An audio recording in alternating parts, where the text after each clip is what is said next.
Hello বন্ধুরা, আজ আমি তোমাদের মধ্যে একটা ব্লগ ভিডিও নিয়ে এসেছি। আজকের ভিডিওতে থাকছে সাগর পাড়ের ভিডিও। তো সাগরের বড় বড় ঢেউয়ের ভিডিও। তো সবাই দেখতে থাকো, পাশে থাকো, চলো। এই যে দেখতে পাচ্ছেন কত বড় বড় ঢেউ আসছে, ঢেউগুলি খুবই সুন্দর। আর এই যে দেখতে পাচ্ছেন সাগরের পাড়, পাখি, কত সুন্দর সুন্দর পাখিগুলি উড়ে যাচ্ছে। জানি না মোবাইলে দেখা যাচ্ছে কিনা, তো বাস্তবে অনেক সুন্দর পাখিগুলো উড়ে উড়ে যাচ্ছে।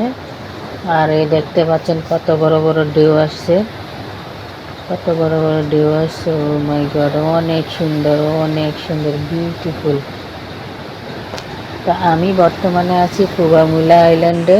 তো যারা যারা মালদ্বীপ আসেন তারা তারা এই আইল্যান্ডে ঘুরে যাবেন। মালদ্বীপ থেকে এই আইল্যান্ডে আসতে লোকাল বিমান দিয়ে প্রায় 1.5 ঘন্টা সময় লাগে। আমি আসছি, আমি আসার সময় 1.5 ঘন্টা লাগছে মালে থেকে এই আইল্যান্ডে আসতে। আর এই আইল্যান্ডের ভিউ অনেক সুন্দর। এখানকার সাগর এবং এখানকার অনেক জায়গা আছে, রিসর্ট এবং কি বিভিন্ন ঘোরার মতো জায়গা আছে, সবগুলো দেখতে খুবই সুন্দর।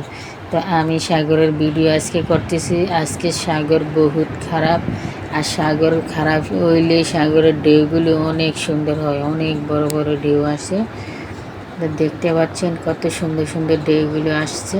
আমার তো ভীষণ ভীষণ ভালো লাগছে ঢেউগুলি দেখে। যদিও মন খারাপ হয়, সাগর পাড়ে গিয়ে বসে বসে এমন ঢেউর আওয়াজ শুনতে, গর্জন শুনলে মন এমনি ভালো হয়ে যায়। আর কি লাগে, তাও নীল পানি, কত সুন্দর করে ঢেউগুলো আসছে দেখে, একটার পর একটা, একটার পর একটা, বিউটিফুল। আর যারা যারা এই মালদ্বীপ কুবামুলা আইল্যান্ডে আসবেন, এখানে বাংলাদেশের রেস্টুরেন্ট পাওয়া যায়, ভালো ভালো খাবারও পাওয়া যায়, গরুর মাংস, চিকেন, নিমতি, বিরিয়ানি, সিঙ্গারা, পুরি, সব খাবার পাবেন এই আইল্যান্ডে। এটা বাংলাদেশের রেস্টুরেন্টেও পাওয়া যায় এখানে এই খাবারগুলি। এই যারা যারা আসেন আমাদের বাংলাদেশ থেকে, তারা এই কুবামুলা আইল্যান্ডে ঘুরতে আসবেন। আসলে এত সুন্দর সুন্দর ভিউগুলি দেখবেন এবং সাগরের ঢেউ দেখবেন। এখানকার অনেক সুন্দর সুন্দর জায়গা আছে, রিসোর্ট আছে থাকার মতো, অনেক সুন্দর সুন্দর কম রেটের রিসোর্টও আছে, বেশি দামের রিসোর্টও আছে।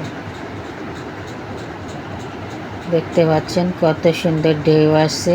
জানি না মোবাইলে কেমন লাগছে, বাস্তবেও অনেক সুন্দর লাগছে, অনেক, একদম বিউটিফুল।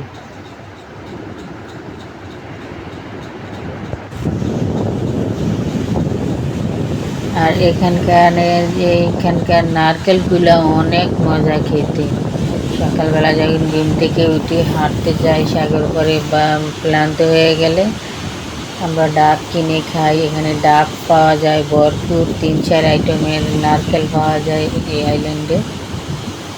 এই আইল্যান্ডে খাবারও অনেক ভালো ভালো বিদেশি মজা মজার খাবার পাওয়া যায়। এই দেশের সবচেয়ে যদি জনপ্রিয়তা মাছের ভিতরে হলো টোনা মাছ।